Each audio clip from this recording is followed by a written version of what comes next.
Welcome to programme views makers. मैं हूं आपके साथ शाइस्ता यूसुफ। पाकिस्तान और आईएमएफ के दरमियान डेडलॉक खत्म हो गया। पाकिस्तान की तरफ से आईएमएफ के मुतालबात तस्लीम करने की हामी भरने के बाद मामला तय पा गए हैं। वजीर खजाना मिफ्ता इस्माइल के मुताबिक आईएमएफ पैकेज में 1 साल की तौसी और कर्ज की रकम में इजाफे की तवक्को भी है।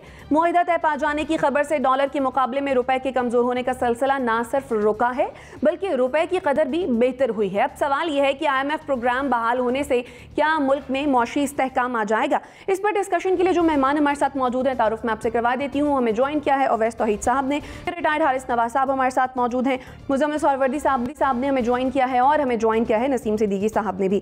आप तमाम मेहमानों के वक्त का बेहद शुक्रिया। मुजम्मिल सरवर्दी साहब, आपकी जानिब आऊंगी। Finally a sigh of relief for the government. मुआहदे की बहाली में आपके ख्याल में क्या अमरीका ने सहूलतकारी की है, और अगर की है तो फिर इसकी कीमत क्या होगी? अगर अमेरिका सहूलतकारी करता तो हमें इतने कड़वे फैसले करने पड़ते। माजी में जब अमेरिका ने सहूलतकारी की है तो बगैर शराइत के अपफ्रंट आधे पैसे कर्ज के मिलते रहे हैं, कोई शराइत नहीं रही। 16 वेवर्स लिए आईएमएफ से पाकिस्तान ने, माजी की हुकूमतों ने। हमारा आईएमएफ से तो ट्रैक रिकॉर्ड वेवर्स का है कि हमने हमेशा शराइत से वेवर्स लिए हैं और अपनी मर्जी की शराइत पर भी आईएमएफ से कर्जा लिया है। लेकिन मैं नहीं समझता कि इस बार कोई अमेरिका ने सहूलतकारी की है। ये मुआहिदा टूटा था, इसके टूटने से पाकिस्तान की आलमी साख को नुकसान पहुंचा था, हमारी क्रेडिबिलिटी को ख़राब हुई थी, जिसकी कीमत बहुत सख्त हमने अदा की है। और बिल्कुल जो आलमी मालियाती इदारों से जो मुआहदे होते हैं वो रियासत के होते हैं, किसी हुकूमत के नहीं होते। और किसी भी हुकूमत को अपना इक़्तिदार जाता देखकर पाकिस्तान के आलमी मुआहदों को तोड़ना नहीं चाहिए, इससे मुल्क का नुकसान होता है। अगर अमेरिका ने सहूलतकारी करनी होती तो फिर तो क्या ही बात थी, लेकिन ऐसा नहीं हुआ और हमें उनकी तमाम शराइत और तमाम चीज़ें पूरी करनी पड़ी हैं। एक एक चीज़ पर तफसीली बहस हुई है। अगर अमेरिका सहूलतकारी करने की तैयार होता तो ये 1.5 माह का इतना टर्मोइल ही ना होता। ये तो पहले बजट में ही चीज़ें तय हो जानी थी, आपके ख्याल में जब हो गई थी बात। तो इसलिए अमेरिका वाली बात तो आप ना ही किया करें। वो तो खुद अब इमरान खान ने भी करनी बंद कर दी है और वो दूसरी तरफ चल पड़े हैं कि मैंने मर्जी का चीफ लगाना था या नहीं लगाना था। अब तो ये उनका भी बयानिया नहीं रहा, तो आप ऐसे ही इनको ऐसे लेती हैं। लेकिन बहरहाल आज चाइनीज़ बैंक से भी बात हो, मुआहदा साइन हो गया है 2.3 बिलियन डॉलर्स का। लेकिन ये कोई पाकिस्तान के मौशी इस्तेहकाम की निशानियाँ नहीं है। इससे कोई पाकिस्तान में इकनॉमिक रिवाइवल नहीं हो जाएगा। ये को तो वेंटिलेटर पे थोड़ा सांस लेने की आसानी हो जाएगी। आप कह लें कि आप थोड़ा सा, मेरा मतलब है, सुख का सांस आ जाएगा, क्यास ख़त्म हो सकता है। लेकिन बहाली नहीं है ये। उसके लिए तो दूसरे इक़दाम करने होंगे, अपने पाँव पे खड़े होने के इक़दाम करने होंगे। अगर हम एक ज़रूरी मुल्क होके गंदम बाहर से मंगाएंगे, घी बाहर से मंगाएंगे, दालें बाहर से मंगाएंगे और हम अपनी खाने पीने की चीज़ों के भी इंपोर्टर बन जाएंगे, तो हम कहाँ जाएंगे?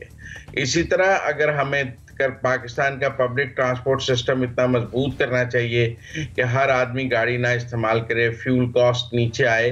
दुनिया के बड़े बड़े ममालिक ने क्यों पब्लिक ट्रांसपोर्ट सिस्टम बनाए हैं? वो तो इतने अमीर ममालिक हैं, वहाँ पर कैपिटा इनकम इतनी अच्छी है, वहाँ लोग अपनी गाड़ियाँ रखकर वहाँ सफ़र क्यों नहीं कर सकते? इसीलिए बनाए हैं कि रियासत के ऊपर बोझ पड़ता है। तो इसलिए वो इक़दाम और हैं और ये और है।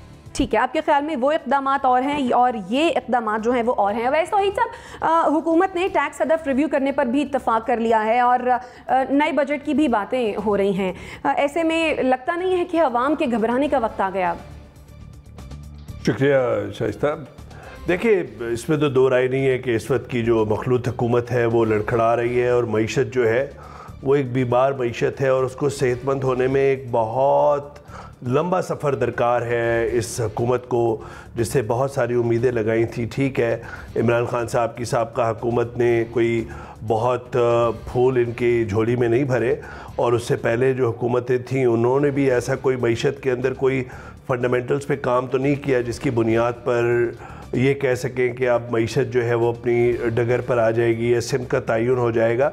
शाइस्ता, देखिए, इस वक्त तो डेस्परेट है, नज़र आ रही है, डेस्परेशन है हुकूमत को। और ख़ुद मिफ्ता इस्माइल साहब और आयशा गौस पाशा जो हैं वज़ीर मुमलिकत बराए ख़जाना कि किसी तरीके से IMF के साथ ये किश्ती जो है वो किनारे लगे और साहिल पे लगे और फिर उसके बाद एक एतमाद की फ़िज़ा हो। मैं ये समझता हूँ कि ये रकम इतनी ज़्यादा नहीं है कि $1 अरब मिल जाए और बेल आउट हो जाए, लेकिन इस IMF के लोन के हसूल के बाद ये ज़रूर है कि एतमाद के अंदर बहुत बेहतरी आ जाएगी, फॉरेन इन्वेस्टर्स के दरमियान रेटिंग काफ़ी बेहतर हो जाएगी। अभी आप FATF की ग्रे लिस्ट जो है उससे जो आपको एक निकलने का चांस है कि अक्टूबर में ऑन साइट जो विज़िट होगी FATF के एहलकारों की, वो देखेंगे कि हमने सारी कंप्लाइंस की है नहीं की है, और उसके एतमाद के बाद फिर हम वाइट लिस्ट में आ जाएंगे। तो वो एक बहुत अच्छी खबर है कि उससे क्या होगा कि आपका ट्रेड जो है वो बेहतर हो जाएगा, आपका बैंकिंग सिस्टम जो है उस पर कॉन्फिडेंस हो जाएगा, फॉरेन इन्वेस्टर्स यहाँ पर आ जाएंगे। और मैं ये समझता हूँ कि इस हुकूमत के आने के बाद डिप्लोमेटिक चैनल से एफ़र्ट्स हुई हैं, वो FATF के अंदर भी, और अमेरिका का एक किरदार रहा है। अमेरिका के साथ एक एतमाद की फ़िज़ा बहाल हुई है। जिस तरह एक जो इमरान खान साहब के दौर के आखिरी साल के अंदर जब से जो बाइडन आए हैं उस वक्त से ना फ़ोन पे रब्ता हुआ, इमरान खान साहब काफ़ी नाला रहे और फिर उन्होंने इल्ज़ाम भी लगा दिया साजिश का, so on and so fourth. लेकिन अब लगता यह है कि अमेरिका जो है या जो बाइडन की एडमिनिस्ट्रेशन है उसके साथ एक फ़िज़ा जो है वो हमवार हुई है डिप्लोमेटिकली। मैं समझता हूँ कि बिल्कुल रोल रहा है।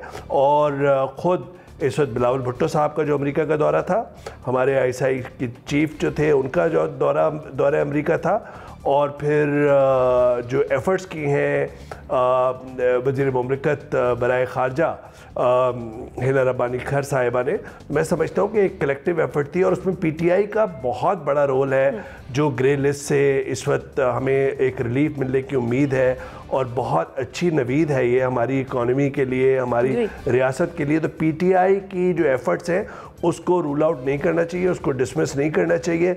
जिन लोगों से भी मेरी बात हुई है शाइस्ता, जो भी इसमें सिस्टम में थे, वो कहते हैं कि हमाद अजहर जो है उन्होंने मिलिट्री का पूरा रोल रहा है, हमारी अस्करी क़यादत का, मिलिट्री ऑपरेशंस का, DGMO का, DGSI का, लेकिन साथ में हमाद अजहर का भी रोल रहा है, तो तहरीक इंसाफ का भी रोल रहा है। लेकिन ये कहना कि IMF के लोन के बाद हमारी मईशत जो है वो एकदम से टर्न अराउंड हो जाएगी, नहीं, थोड़ा सा डिवैल्यूएशन रुपए के अंदर जो है हमें बेहतरी नज़र आएगी, लेकिन उसके साथ साथ जो फंडामेंटल्स हैं वो आपको तंग करते रहेंगे। आवाम जो है वो इस महंगाई की चक्की में पिस्ती नज़र आएगी। ये जो IMF के साथ जो शराइत नज़र आ रही हैं, जो अखबारात में या जो रिपोर्ट्स आ रही हैं कि मज़ीद टैक्स कलेक्शन, तो आप मुझे बताइए, मुझे और आपको या आवाम को कितना निचोड़ेंगे और कितना उसमें से टैक्स निकालेंगे कि 7 ट्रिलियन, पहले 7,000 अरब रुपए वो, और फिर 400-500 अरब रुपए का आप और वादा करें। तो मैं समझता हूँ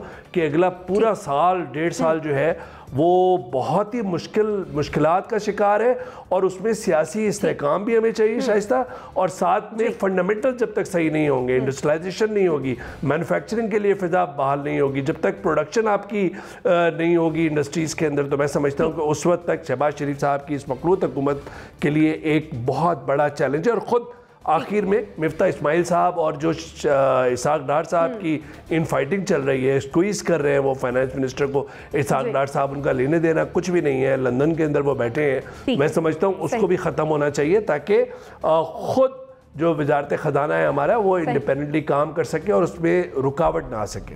ठीक है, यानी आवाम पर बोझ तो पड़ेगा ही, लेकिन मौशी इस्तेहकाम आने में भी वक्त लगेगा, थोड़ा टाइम लगेगा। IMF का प्रोग्राम बहाल होने के बाद भी आपका पॉइंट आ गया। नसीम सिद्दीकी साहब, पहले ये बातें की जा रही थी कि अगर IMF से पैसे ना मिले और IMF का मुआहदा बहाल ना हुआ तो